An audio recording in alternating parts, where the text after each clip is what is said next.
gracias por acompañarnos como siempre. Soy Carlos Brown. Estamos todos los días viernes a las 22 horas por Canal Rural en nuestro programa El Estado que Viene. Bueno, y siempre hacemos un comentario parecido, ¿no?, de la característica de nuestro programa. Un programa que trata de informar, de analizar, de charlar con distintos protagonistas de la vida argentina que realizan cosas significativas, algunos desde la política, otros desde sus empresas, otros de la acción social. En fin, hay distintas alternativas y distintas posibilidades de poder realizar cosas, y es bueno que nosotros la podamos, mostrar y al mismo tiempo discutirla para que los que nos están viendo tengan información, que es lo que nosotros en definitiva queremos. Bueno, y en el caso de hoy está con nosotros Gabriel Guastela. ¿Cómo te va, Gabriel? Un gusto saludarte. Hola, Carlos, ¿cómo te va? ¿Cómo andás? Muy bien, muy bien.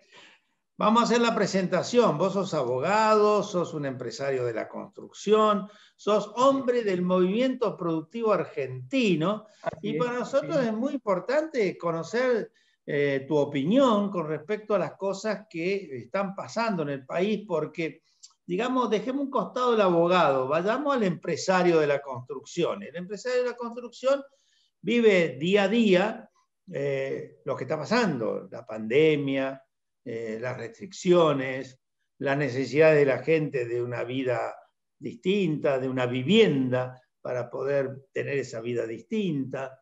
Así que me gustaría que nos contaras un poco. Adelante. Bueno, ¿cómo te va? Sí, bueno, como todos sabemos, estamos pasando por una situación muy particular desde el año pasado.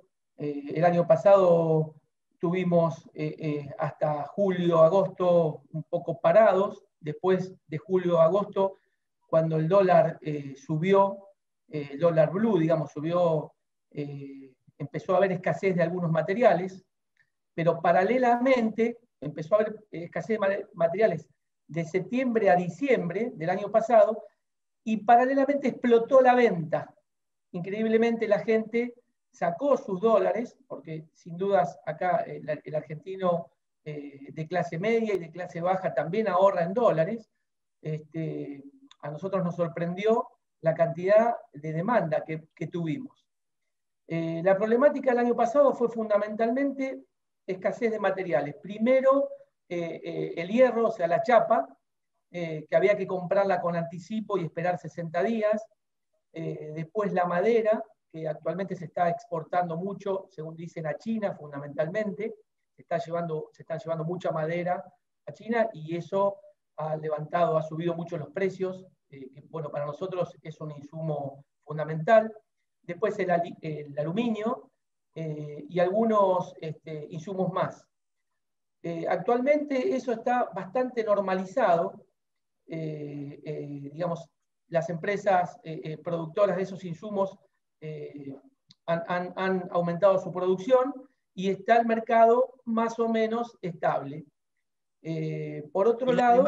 ¿Y la demanda, Gabriel, cómo está? Porque es muy interesante lo que vos decías del año pasado, en el sentido de que la gente dijo, ¿qué estoy haciendo con estos dólares que tengo encima? Que han pegado un salto importante, y salgo y compro cosas que necesito, sobre todo de la construcción.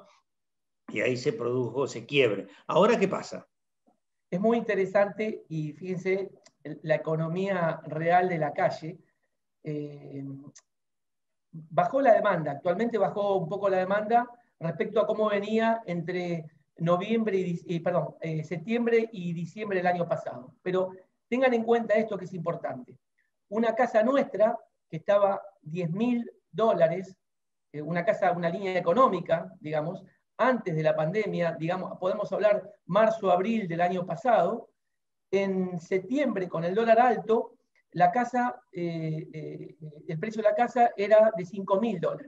Es decir, que la gente que tenía $5.000 guardado y no podía pagar la mitad de la casa, cuando el dólar subió, el dólar blue subió, pudo comprar una casa y hasta le sobraba dinero. Ese fue el fenómeno. Gabriel, digámosle a nuestros televidentes que vos construís las casas Roca, ¿no? Y que son unas casas prefabricadas, pero de un alto nivel, y que tenés una demanda a nivel nacional que involucra a casi todas las provincias, ¿no? Y que de esas casas estabas hablando vos recién. Exactamente, sí. Nosotros estamos haciendo, fabricamos viviendas Roca y también fabricamos casas para otras marcas. Tenemos una industria muy desarrollada. Las viviendas, bien dicha prefabricada, si bien en el marketing, digamos, normalmente hablamos de una casa americana o una casa industrializada, hoy Argentina tiene un desarrollo muy importante en este nivel de viviendas. Se ha crecido mucho, no solamente en la casa de madera, sino en la casa metálica, más conocido por steel framing. Hay un gran desarrollo en los barrios cerrados, en un nivel medio y en un nivel bajo. La calidad en estos últimos años ha aumentado muchísimo, han ingresado al país y también se producen muchos productos de calidad, que esos productos ayudan a hacer una vivienda de calidad. O sea, las casas que ustedes fabrican, porque uno tiene ese concepto, ¿no? Casa prefabricada y se imagina una casa de madera en malas condiciones o un bloque de cemento. Bueno, lo que yo sé y lo he visto en tu caso, que son casas prefabricadas en el sentido de que vienen prearmadas, pero tiene una calidad de terminación realmente impresionante, al nivel de una casa, digamos, tradicional cualquiera, ¿es correcto? Así es, Carlos. Realmente tenemos un desarrollo muy fuerte en cuanto a la calidad, a la performance de la casa, que en muchos aspectos supera a una vivienda tradicional, siendo que la casa americana es de la mitad de costo. O sea, el costo llega a la mitad. Por ejemplo, son mucho más térmicas que las casas de material. Son mucho más aptas para lugares, por ejemplo, en la Patagonia, lugares donde hay nieve, donde hay vientos. Realmente sí, realmente hoy podemos decir que en muchos aspectos la casa americana es superior a la casa tradicional. Ahora continuemos un poquito con ese tema que decía que era muy interesante. Una casa costaba el equivalente a $10.000, de repente se fue a $5.000 por ese aumento, estamos hablando del dólar blue, de ese aumento tan importante que tuvo. ¿Hoy qué pasa? ¿Hoy es así? No, ¿Sigue o cambió? Miren, esto, como sabemos todos, cuando empieza la pandemia y el dólar blue salta, obviamente ahí nos encontramos con la mayor diferencia. Fíjense que hubo una explosión en la venta de autos también, en la venta de artículos de hogar. Todo el mundo sacó sus dólares de abajo del colchón o donde los tenía y fuimos al consumo. Ahora, rápidamente el precio equiparó al dólar blue.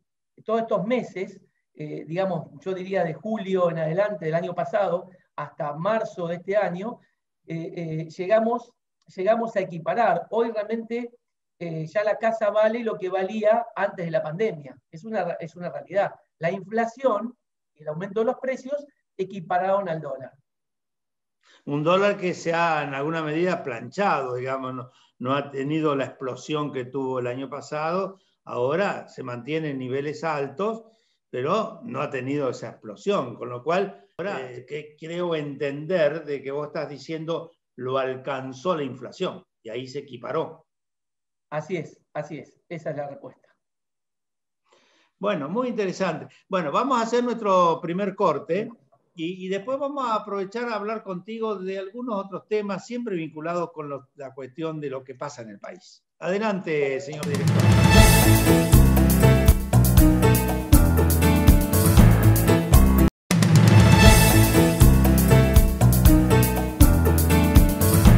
Gabriel, en nuestro segundo bloque, hagamos un análisis distinto al que estábamos haciendo en el sentido de pensar y analizar cómo ves vos, ya no como en tu caso específico, Casa Roca, Vivienda Roca o vos, empresario de la construcción, sino cómo visualizás vos lo que está pasando en la Argentina desde el punto de vista económico, porque vos sos, aparte de tu profesión de abogado, lo mirás desde la característica empresarial. Entonces tenés una observación que es interesante que nos la puedas contar. ¿Cómo lo ves? Mira, Carlos, obviamente como creo que la mayoría de la gente con preocupación, y esto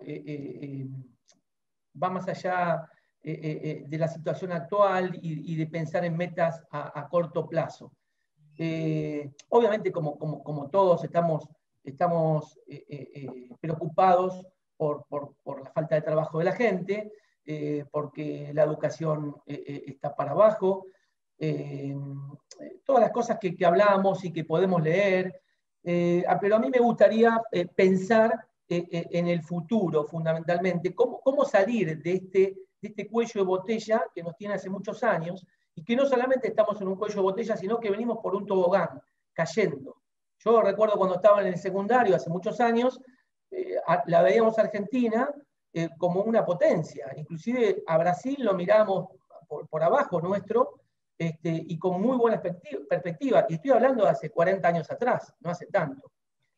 Tenemos que parar definitivamente, unirnos los argentinos y poner 4 o 5 puntos básicos para ponernos de acuerdo y decir, bueno, en los próximos 20 años tenemos que hacer esto, tenemos que ponernos de acuerdo en cuanto a la inversión de educación, tenemos que ponernos de acuerdo en cuál es la ley laboral que queremos para una industria moderna, para que la gente tenga trabajo.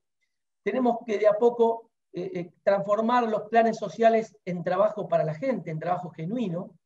Y esto, bueno, que yo lo conozco bien, digamos, si la ley laboral sigue estando como está actualmente, que es totalmente obsoleta y perjudica principalmente al trabajador y por supuesto a la industria, si logramos una ley moderna, las empresas rápidamente van a tomar trabajadores.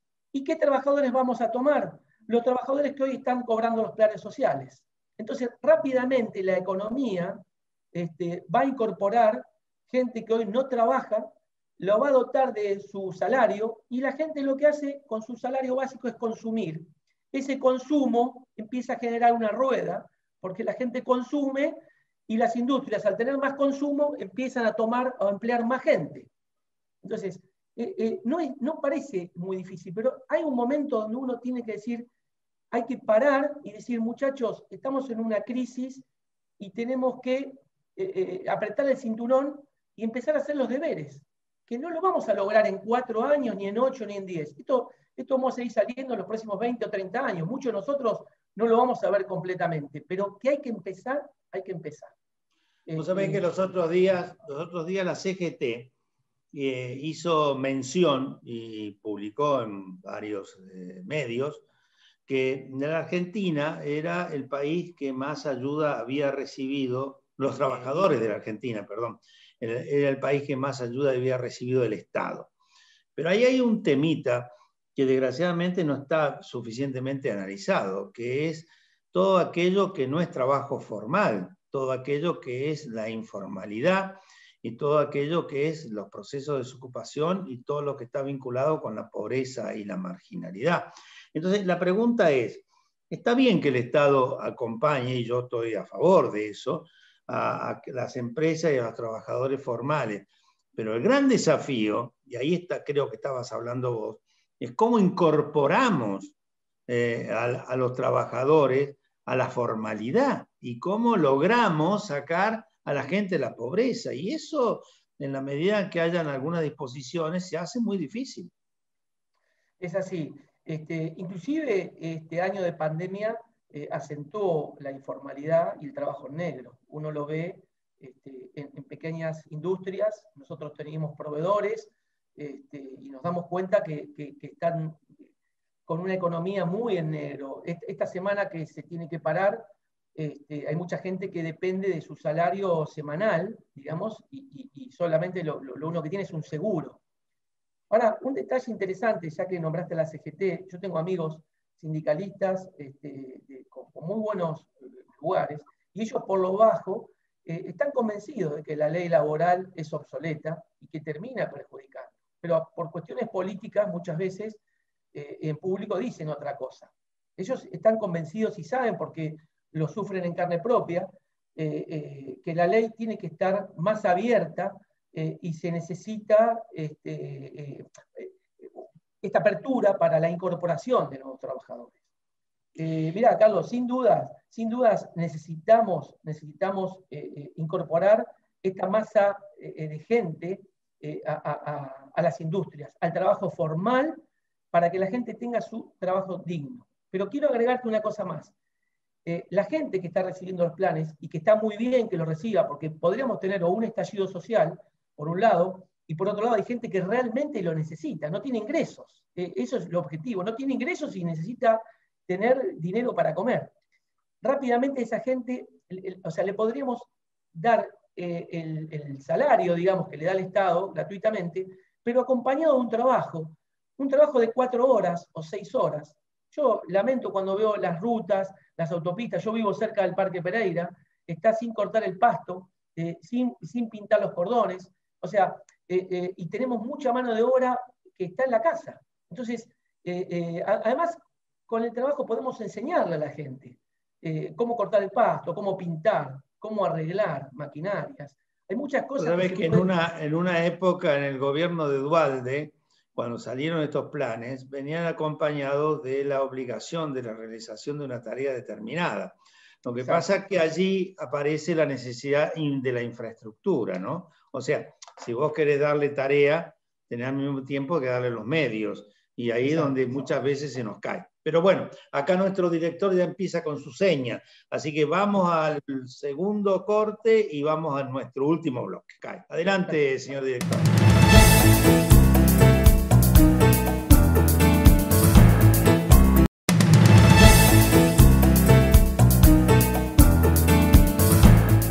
Gabriel, otro tema muy interesante que vos como empresario, supongo, a lo mejor vos no, en tu caso particular no lo sufrís, pero los empresarios, sobre todo pequeños y medianos, sí lo sufren, que es la problemática del financiamiento, ¿no?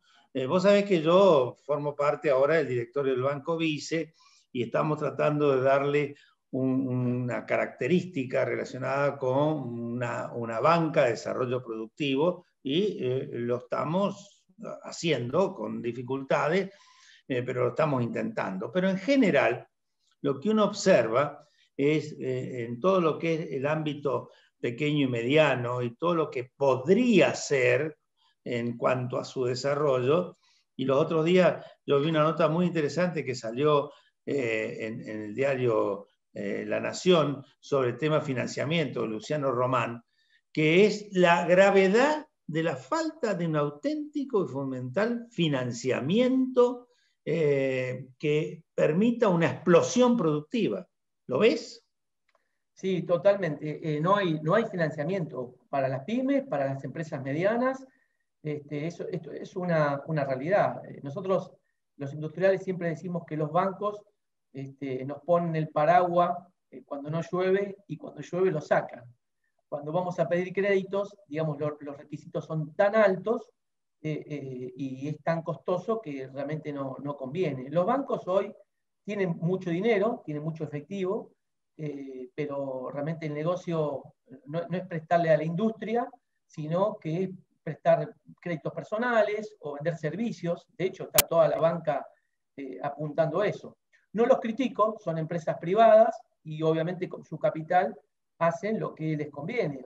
Realmente hoy también prestar a tanto riesgo a las industrias que no se le puede ver un futuro, los entiendo. Yo quizás si fuera banquero pensaría igual.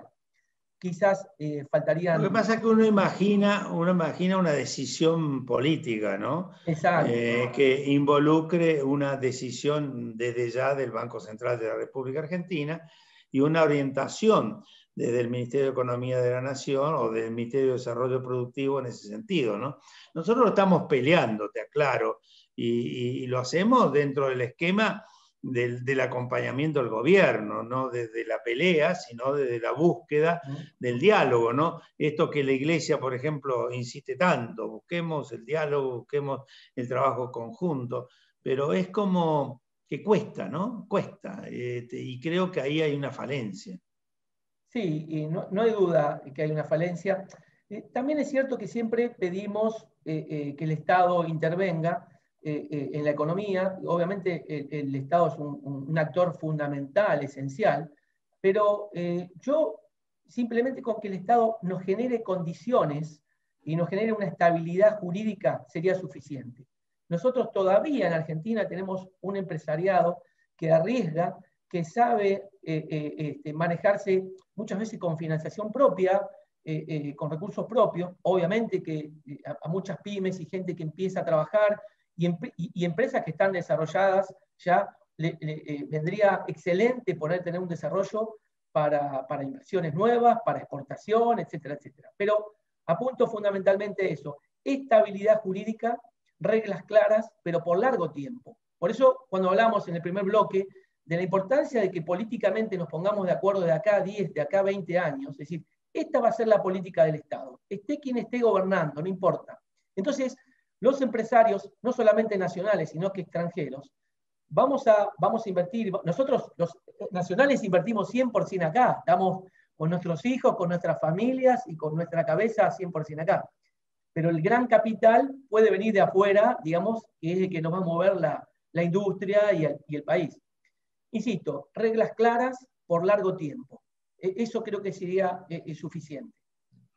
Bueno, este es un dato muy interesante que vos estás planteando, porque hace al funcionamiento, y se menciona esto siempre como políticas de Estado. Políticas de Estado que sean permanentes en un mediano y largo plazo, lo ideal, largo plazo, y que esté por afuera de los gobiernos. O sea, puede haber varios gobiernos, distintos signos. Lo importante es que tenga una misma forma de buscar el crecimiento económico, ¿no? Y dentro del crecimiento económico aparece todo lo otro.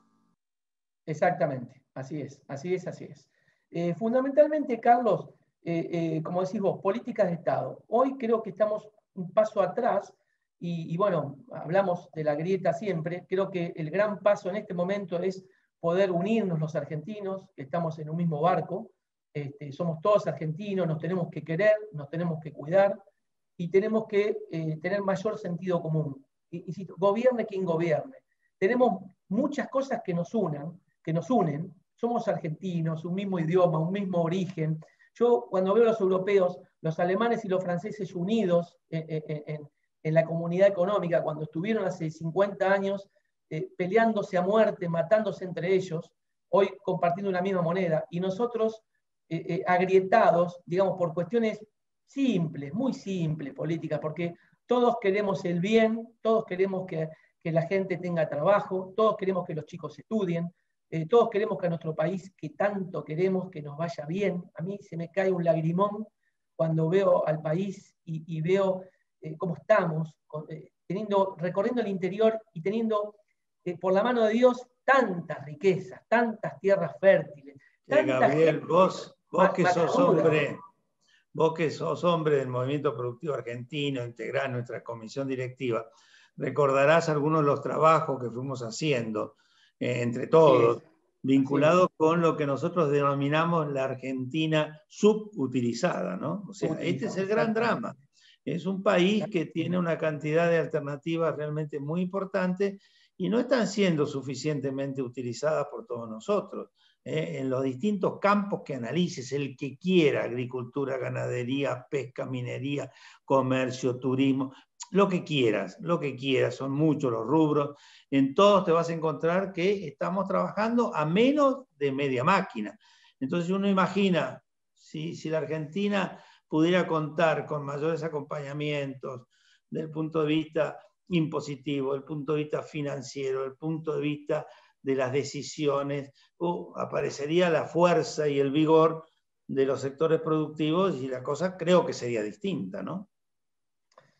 Sin dudas, hay muchas cosas que podemos hacer para mejorar y dar vuelta a esto desde el interior, con las oportunidades que se generan, desde Buenos Aires, siendo una provincia tan rica y con una potencia impresionante. Sin dudas, Carlos, sin dudas que podemos hacerlo. Gabriel, la verdad que ha sido muy agradable esta charla contigo. Con nosotros nos vemos bastante habitualmente dentro del ámbito de nuestro movimiento productivo argentino. Sos un empresario muy importante y tenés la claridad de pensamiento de los empresarios que se juegan por Argentina. Así que muchísimas gracias por tu participación. Muchas gracias, Carlos. Muy amable por el llamado. Muy amable. Gracias. Bueno, y a todos nuestros televidentes los esperamos el viernes que viene.